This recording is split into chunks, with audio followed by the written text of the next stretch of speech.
We are having an exclusive interview this morning. Of course, it is the International Day of Persons with Disability, and the theme this year is fostering disability-inclusive societies for advancing social progress. And this morning, we are glad to have Madam Josephta Mokobe. Yes, she is a founding member of the Women Challenged to Challenge. It is CBO, a community-based organization. I'll let her talk about all that, but thank you so much for making time this morning. Thank you. Yes. For inviting me. It's a pleasure. Yes. Especially on this day of International Day for Persons with Disabilities. Right. Yeah. And once again, I'd just like you to kindly introduce yourself, because we were talking about it. The pronunciation matters. So thank you. Yes, just introduce yourself. My name is Josephta. Yes. Oyela Mokobe, CBS. I was born many years ago. Right. I don't want to say the time. This hour. Many years ago, with a congenital disability. Right. Congenital means that I was born with it. And my disability is in the category of phocomelia. Okay.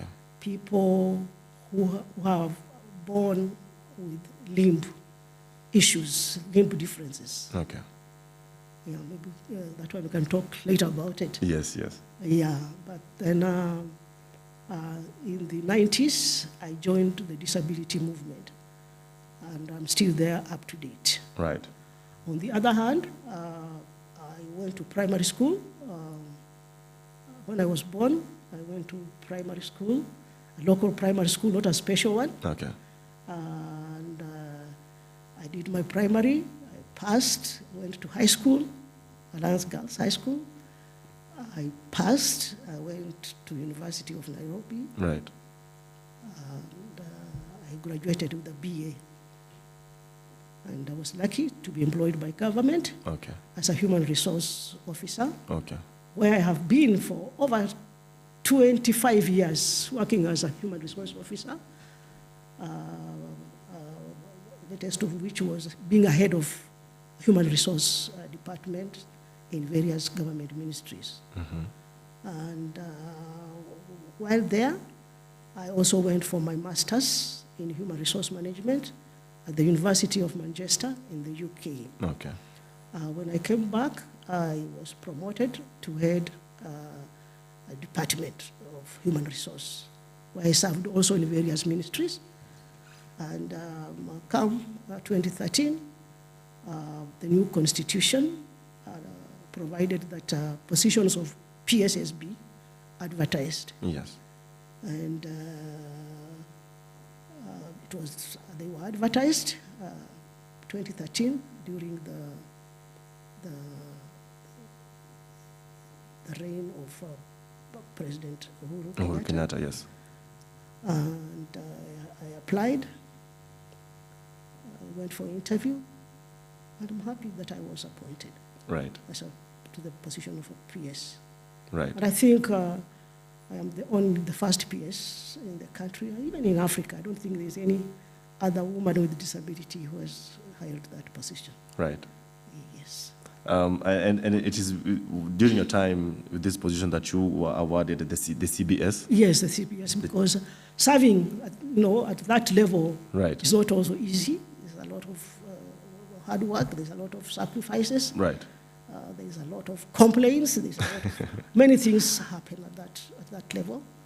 But if you can run that department well for 10 years, right, then you have done some service, distinguished service to your nation. Yes. And hence, I got that award. Congratulations. Chief of the Burning Spear. Yes. Thank you so much for your service once again. Of course, yes, just like you mentioned, it's an award offered to the distinguished service to the nation. So once again, thank you so much. I've served the government of Kenya for 36 years in total.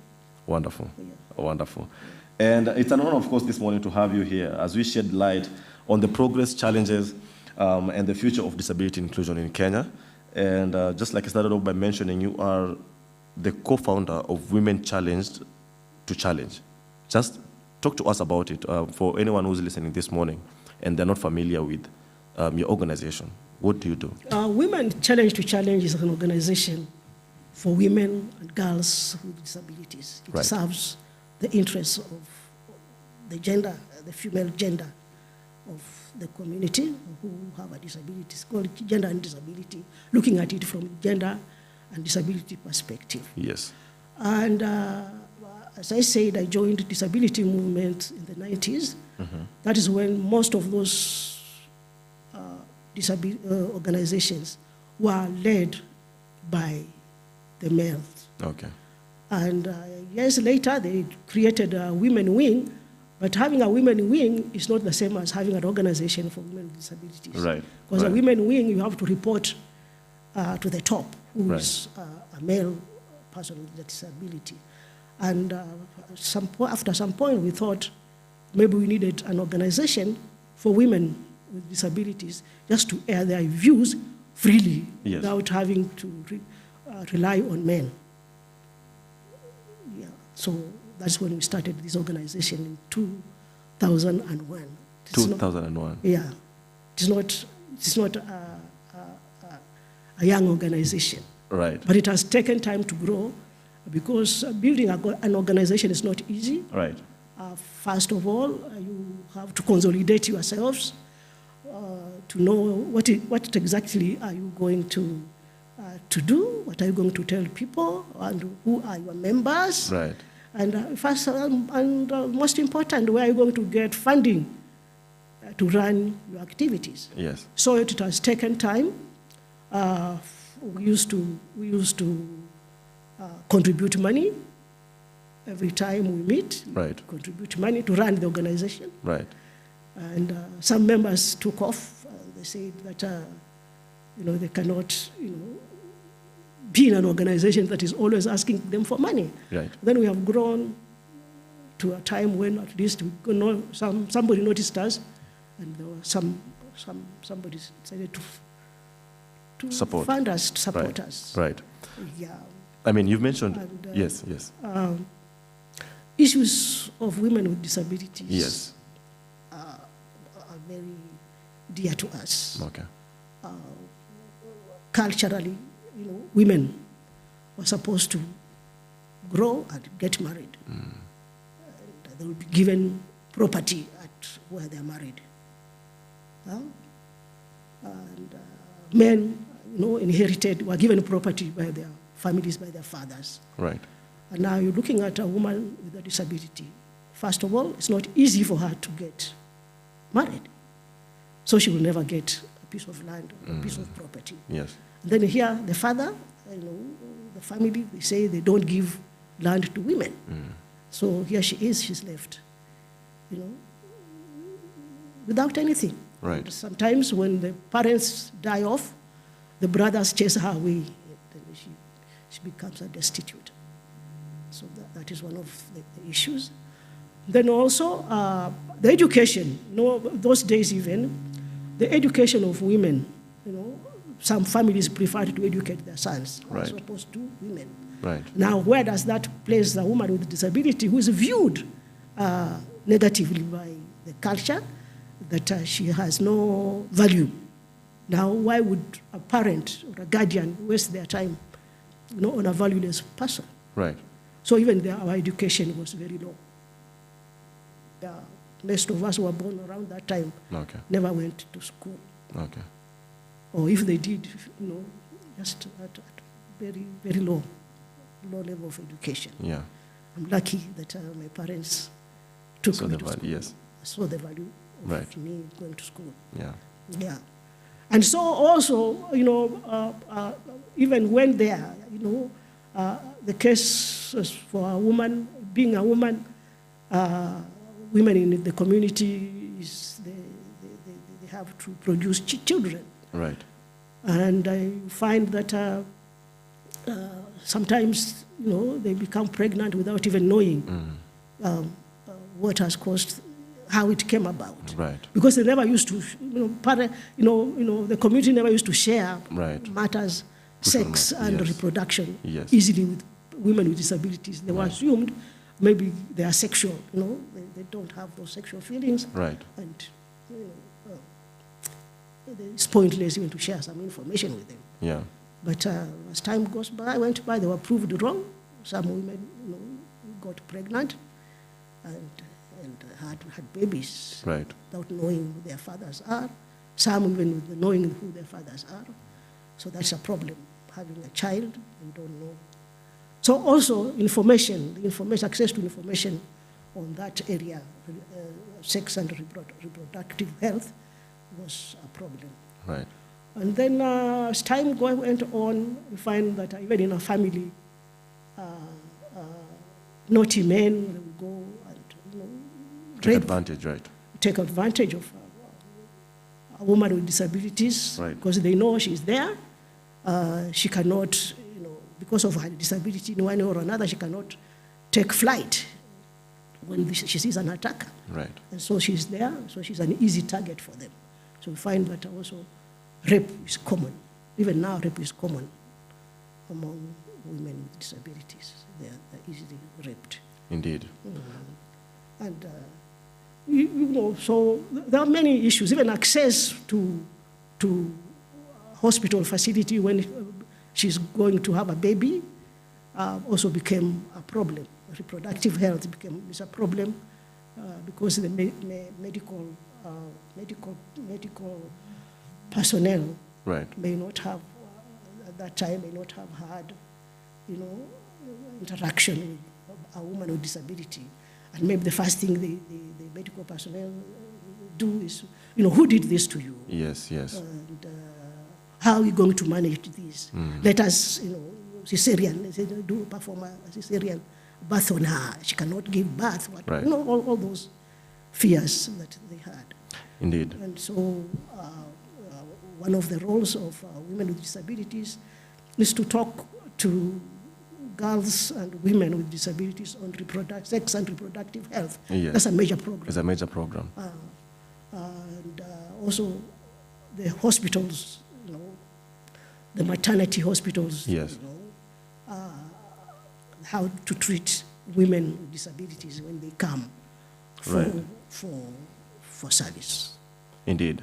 I mean, you've painted quite a, should I say, a picture on why then it was crucial for women to come up and be there in the society. I mean, you mentioned since 2001, 24 years of operation. You've been operational. Then perhaps you could now expound on that. Of course, you've mentioned that educating women and girls with disabilities on sexual reproductive health. But what? Just expound on that, and also what other services perhaps do you offer? Also, you see now the woman with disability, her confidence levels are low. Her self-esteem, she's out there in the village. Right. Everybody, because of the stigma related to disability and discrimination, she's kind of shunned. Yes. And she feels very low. First of all, even before you talk to this girl, you go to hospital, you need to raise her spirits. You need to tell her, yes, you have a disability, right. But that does not mean that you are less of a human being. Yes. You see, you satisfied a man, and that's why you have a pregnancy, just like the other women do satisfy men. So you are a woman like any other. The fact that you have a disability does not mean that you are less of a woman, yes. Less of a human being. Right. So you feel proud that you are a woman. Indeed. And so we start talking to them. Right. And one thing we did was that we encouraged women with disabilities from several areas to form their own small organizations, so that where they could have some ample time to talk about the issues, where they could talk about their leadership, right. Where they could talk, some sharing experience, space. Yeah.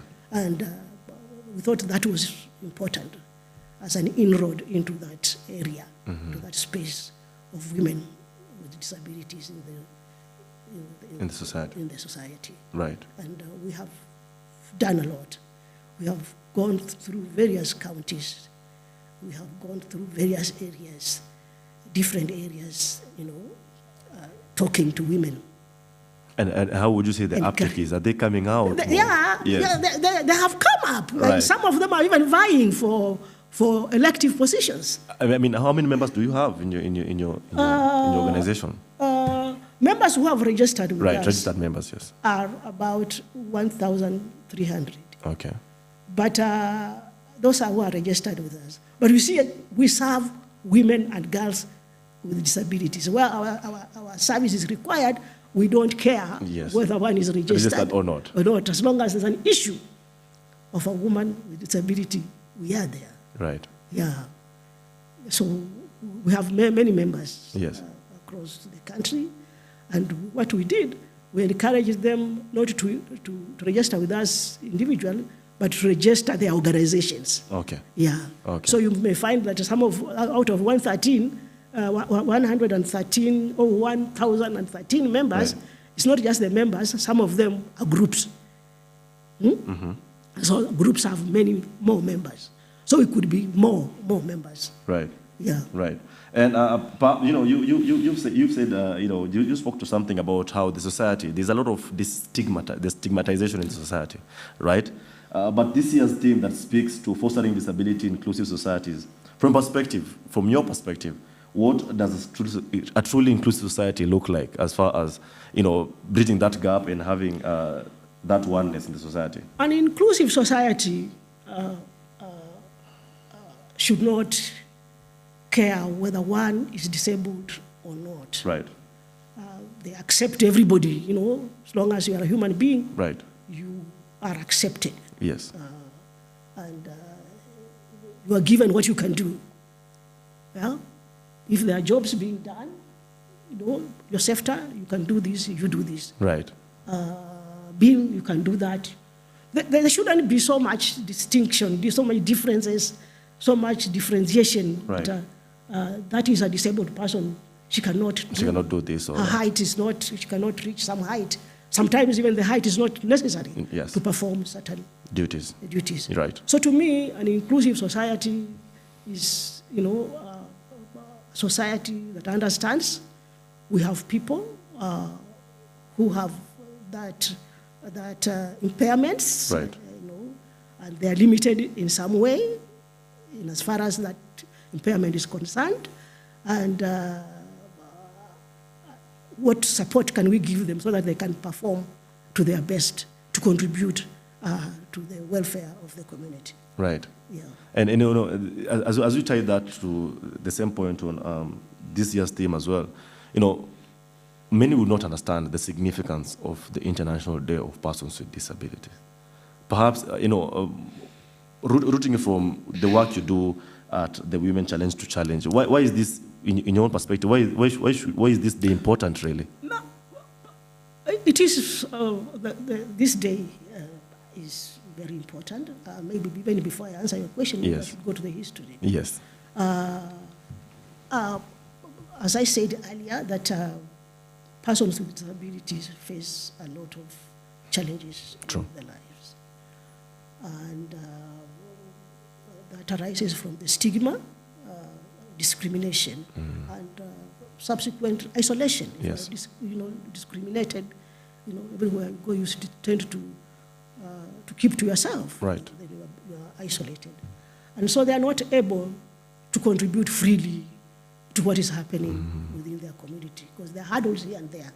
You go there, you are denied, rejected. You go there, you are told you cannot be, you don't belong here. Right. And I think the UN came to our rescue. And 1981, they called it the Year for the Disabled, 1981. And that's when the world, the UN is composed of many countries in the world. Yes. And, made now the world, countries look at it, okay? So these people whom we think, they're useless, they're valueless, so they are now people, the UN is recognizing them. And then after that, 1982 to 1992, Right. they formed the UN decade. Yeah?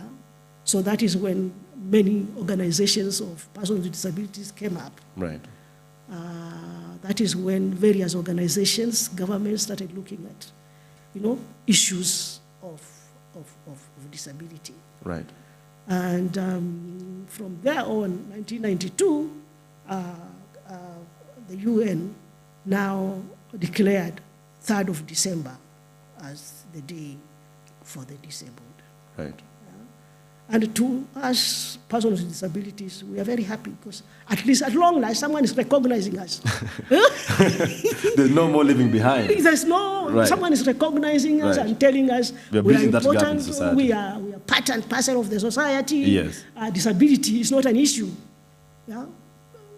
The fact that you are disabled does not mean the entire body is disabled. You cannot Right. do. There are other parts of your body that can work Right. and even function properly than Right. even the able-bodied. Right. Yeah?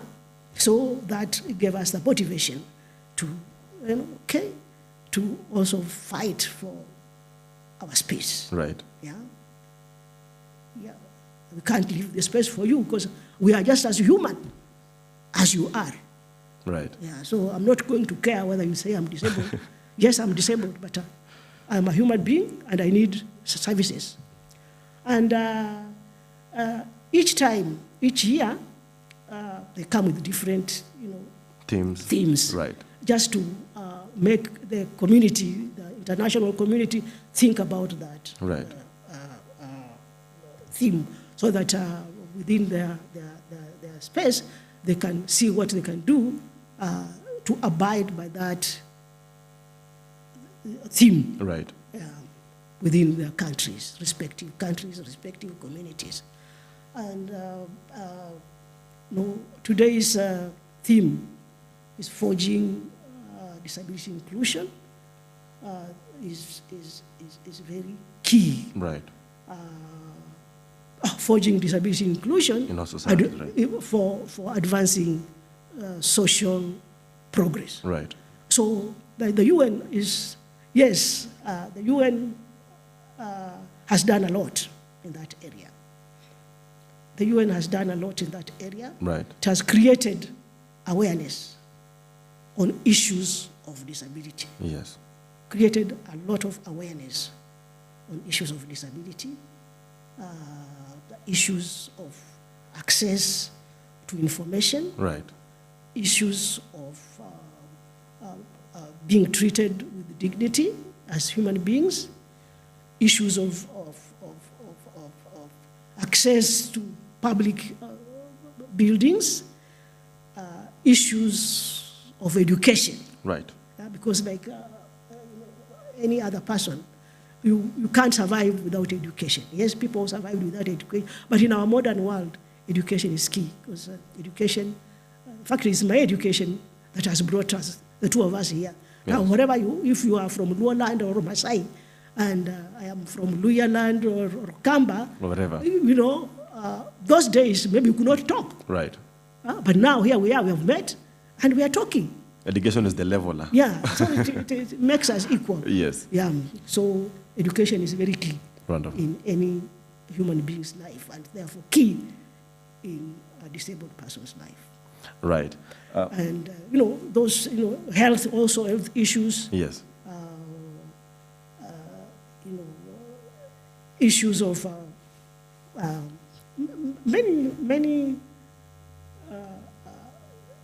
issues of being assisted, getting assistive devices Right. to help us persons with disabilities Yes. to perform even better than we are. Right. And at this particular moment, I just wanted to put a pin on that and take a quick break. But when we get back, perhaps, you've mentioned a lot on how the UN has made this possible for many countries, right? And for creating that awareness. But perhaps we do feel like our own countries are now are not fully implementing, maybe putting these policies here and there as far as having this is concerned. As we talk about the UN Day for the Disabled, Yes. other than awareness, Right. yeah, challenging those stereotypes. We also have rights. Yes. That we are being told, you have rights just like any other person. Right. And that has made the disability organizations to go and agitate for laws that protect them in various areas. Yes. And we have in Kenya. Yes. We have many laws. Right. The ultimate being the Constitution. The Constitution. Which talks about a lot about promoting and protecting disability, persons with disability. Exactly. And also the Disability Act. And many others, even the Mental Act. Exactly. We have so many laws. So many laws. We have so many laws. Yeah, at this particular time, I just want us to put a pin on that, take a quick break. When we get back, we're going to just talk about how some of these are very crucial, why they should be implemented, and just talk about why they are not also being implemented. Ladies and gentlemen, once again this morning, I am having a conversation with Josfeta Mukobe, who is the founding member of Women Challenged to Challenge, and we are having a conversation as far as the International Deaf Persons with Disabilities is concerned, and what can be done to try and foster a more inclusive society. Don't go anywhere. We'll be back after this break.